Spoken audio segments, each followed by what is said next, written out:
Olá, amigos do Logos Apologética, tudo bem?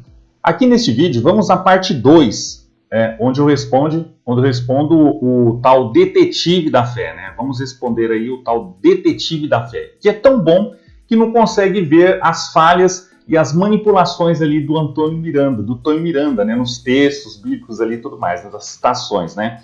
Então, desde já, pessoal, peço para que vocês inscrevam-se no meu canal e já curtam o vídeo aí, tá bom, pessoal?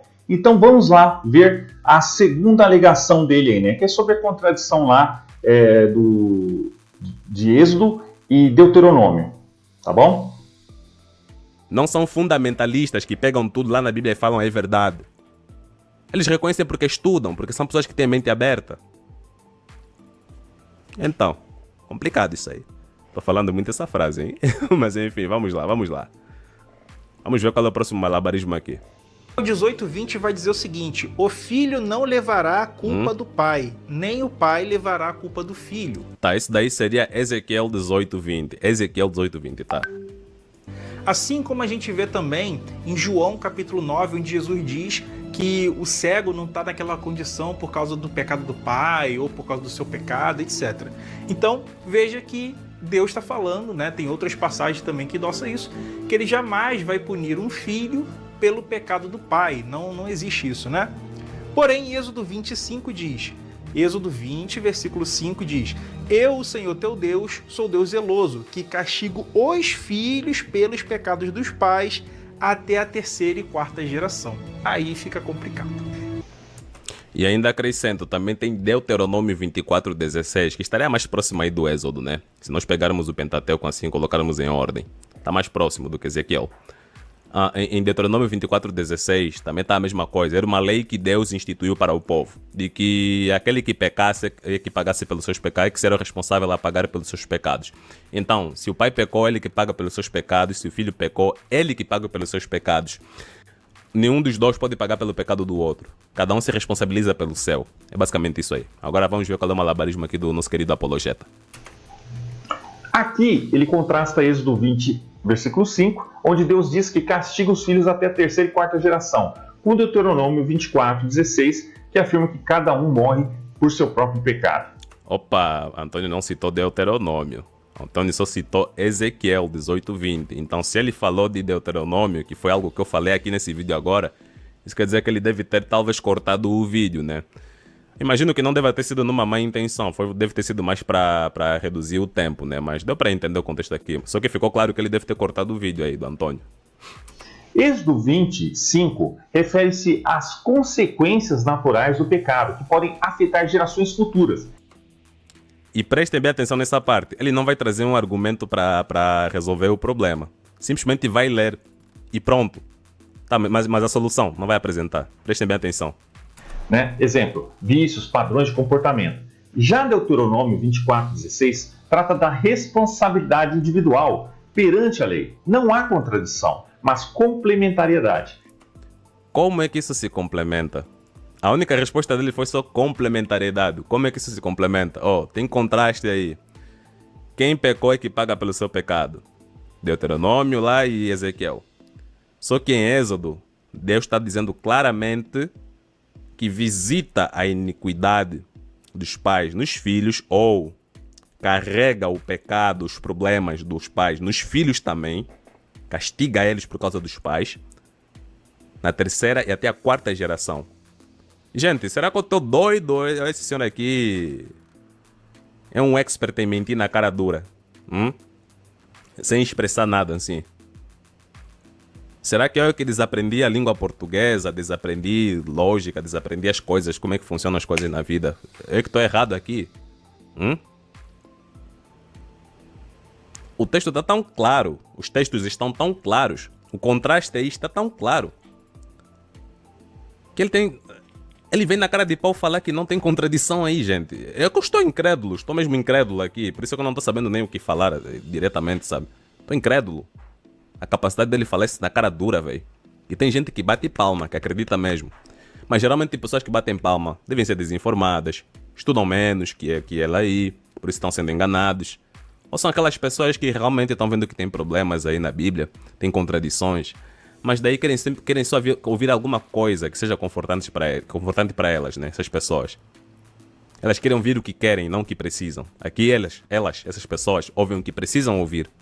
E não há problema em ouvir isso daí. Ou seja, a verdade dói, é amarga, machuca, mas liberta. Então, aqui a aparente contradição está entre Ezequiel 18 e 20 e Êxodo 25, certo? Ezequiel está falando da culpa do pecado do pai nunca ser mantida contra os filhos, mas Moisés está se referindo às consequências dos pecados dos pais serem passados para seus filhos. Infelizmente, se um pai é bêbado, os filhos podem sofrer abuso e até pobreza. Da mesma forma, se uma mãe contraiu AIDS pelo uso de drogas, então seu bebê pode nascer com AIDS. Mas isso não significa que os filhos inocentes são culpados dos pecados dos seus pais. Além disso, mesmo que a passagem do Êxodo implicasse que a culpa moral também foi, de alguma forma, visitada sobre os filhos, seria apenas porque eles também, como seus pais, pecaram contra Deus. Digno de nota é o fato de que Deus visita apenas as iniquidades daqueles que o odeiam, tá? Está lá em Êxodo 25. Não aqueles que não o odeiam, tá? Veja lá também, comentários, já falei sobre Romanos 5,12. Para começar, nossa intuição moral está correta. O claro ensinamento das Escrituras é que somos julgados por nossas próprias ações, não pelas de nossos pais. O ensino abrangente da Bíblia é que Deus julgará cada pessoa de acordo com suas próprias ações. Outras passagens do Antigo Testamento falam claramente contra o conceito de culpabilidade intergeracional. Ou seja, Deus não responsabilizará moralmente uma pessoa por algo imoral que seus ancestrais fizeram. Então já tem aqui Êxodo 18, 20, né? E Deuteronômio 24, 16, que eu já falei. Então, os hebreus frequentemente não distinguiam claramente entre o que Deus causa e o que Deus permite. Walter Kaiser observa: a linguagem bíblica frequentemente atribui diretamente a Deus o que ele meramente permite. Assim, esse texto poderia se referir às consequências do pecado, como falei. Se um homem abusa de seus filhos, os efeitos podem persistir por várias gerações. Em outras palavras, o pecado tem um efeito sociológico e interpessoal sobre os outros. Considere um exemplo em 2 Reis, onde lemos: enquanto essas nações temiam ao Senhor, elas também serviam seus ídolos, seus filhos e seus netos. Da mesma forma como seus pais fizeram, assim fazem até hoje. 2 Reis 17, 41. Como Cole escreve: o que chamamos de resultados naturais são apenas uma expressão da lei de Deus em operação. E tem outra opção também, tá? Stuart argumenta que o texto está dizendo que Deus punirá gerações sucessivas que persistirem nos pecados de seus ancestrais. Em outras palavras, as gerações subsequentes não são desculpadas por escolherem pecar simplesmente porque aprenderam isso com seus pais. Em vez disso, Deus as julgará. Assim, o pecado dos pais se refere aos filhos que cometem os mesmos pecados que seus pais. Essa perspectiva leva em consideração a linguagem ativa do texto: punir os filhos.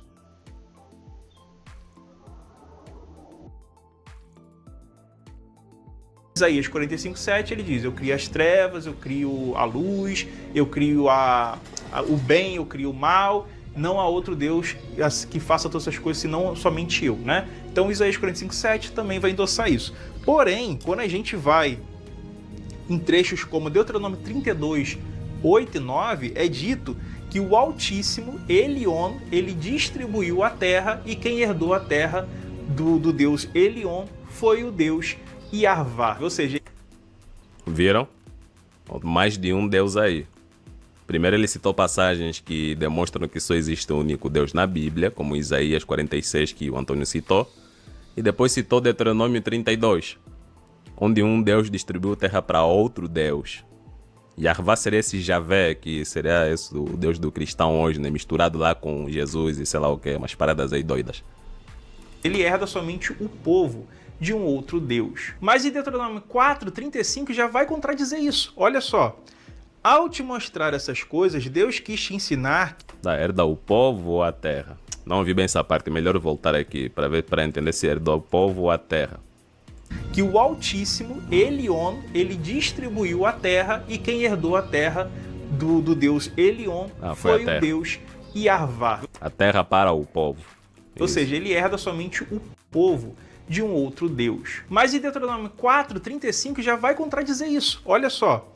Ao te mostrar essas coisas, Deus quis te ensinar que o Senhor, ou seja, Yahavá, é Deus e que não há outro além dele. E aí nós temos mais uma contradição com Salmos 82, que vai dizer no versículo 1: Deus preside a Assembleia Divina, no meio dos deuses julga. Então aqui, novamente, a Assembleia de El, né? Onde você vai ter ali o Deus Elohim, vai ter os outros deuses ali na Assembleia. Entenderam? Tem passagens que demonstram que só existe um Deus, tem passagens que demonstram que existe mais de um Deus na Bíblia. E o cristão vem com essa conversa de que o cristianismo é monoteísta. Por isso é que os judeus ortodoxos não acreditam nessa conversa. Islâmicos também não acreditam nessa conversa daí. Interessante que esse pessoal aqui não cita, não analisa o original hebraico, né? Eles só analisam os textos ali em português, certo? E não fazem uma análise crítica do texto original, certo? Porque não é isso exatamente o que diz. É preciso entender o que diz o original, certo? Até mesmo o estudioso Mark Smith, né, que os ateus usam para sustentar essa teoria, né, de que Yahvé e El são deuses diferentes, né? Mas até ele reconhece que o compositor de Deuteronômio 32 não considerava El e Yahvé como deuses distintos. O nome El também não aparece no versículo 8, tá? Então, por quê? Eles dizem, né? O texto de Deuteronômio 32 não menciona explicitamente El, mas usa o termo Elion, que significa altíssimo, um título que pode se referir a Yahvé. Além disso, o compositor de Deuteronômio 32 não parece considerar Yahvé e El como deuses separados, certo? Então, portanto, não está explicitamente dito que El deu uma herança a Yahvé, né? A palavra no versículo 8 é Elion, que é apenas um título que significa altíssimo. Então, esses ateístas aí, o tal detetive, faz uma distinção que não existe, certo? E também não afirma explicitamente que o Altíssimo deu uma herança a Yahvé. É verdade que ao falar da relação de Yahvé com seu povo, o texto provavelmente evita intencionalmente o uso de uma forma verbal ativa. Assim, não diz diretamente que Elion deu Israel ou Jacó a Yahvé como sua porção, mas se contenta em estabelecer o fato de que Israel se tornou propriedade de Yahvé. Pelo menos para o autor bíblico dessa passagem, ele provavelmente pensava que Yahvé era o Altíssimo, que deu as nações a deuses menores e depois escolheu o povo de Jacó para si mesmo. Então é isso que esse detetive aí, o Antônio, não fala para vocês, tá? Eles não fazem uma análise crítica ali, não fazem uma análise do hebraico, tá? Não faz simplesmente do português ali e fica por aí mesmo, certo? Então já falamos sobre isso. E tem aqui no link um vídeo que eu fiz mais completo sobre esse assunto. Tá bom, pessoal? É importante estudar sobre isso, tá? Então, no entanto, isso não é um fato, essas alegações que esses ateístas falam, né? Mas uma reconstrução acadêmica do que poderia ter acontecido, né? Que esses ateístas falam que são diferentes, certo? Não temos textos do Antigo Israel que confirmem essa hipótese, certo? Dados bíblicos como Números 23 sugerem que é mais provável que o Senhor fosse entendido como outro nome para El no período inicial de Israel. Muitos acadêmicos apoiam a ideia de que grande parte da poesia sobre Yahvé veio da literatura balística. Concordo plenamente. Vemos esse tipo de competição cultural ao longo da Bíblia, como em Atos 17, onde Paulo pegou as palavras do poeta estoico Arato sobre seu Deus panteísta e as aplicou ao Deus Israel. Mas isso não significa que o Deus da Bíblia absorveu os atributos do Deus estoico. Da mesma forma, a existência de competição cultural no Antigo Testamento não necessariamente implica que isso tenha acontecido lá também. Então é isso, pessoal. Nos vídeos e nos artigos já respondi muito desse pessoal aí, tá? Esse detetive da fé aí veio tentar defender o Antônio, mas não deu certo, tá? Então já respondi isso tudo muito bem, tá bom? Então, pessoal, se vocês quiserem saber mais, terem respostas aí para responder os ateus e céticos, eu recomendo aqui para vocês o livro Respostas aos Céticos, tá bom, pessoal? O link está aqui na descrição também, tá? E o curso de interpretação da Bíblia de Gênesis e Apocalipse também, que é interdominacional, tá? Todos são excelentes e estão aqui na descrição, tá bom, pessoal? Então é isso aí. Se você gostou, curta, comente, compartilhe, clique no sininho para receber as notificações, tá bom, pessoal? Então é isso aí, um abraço e até mais.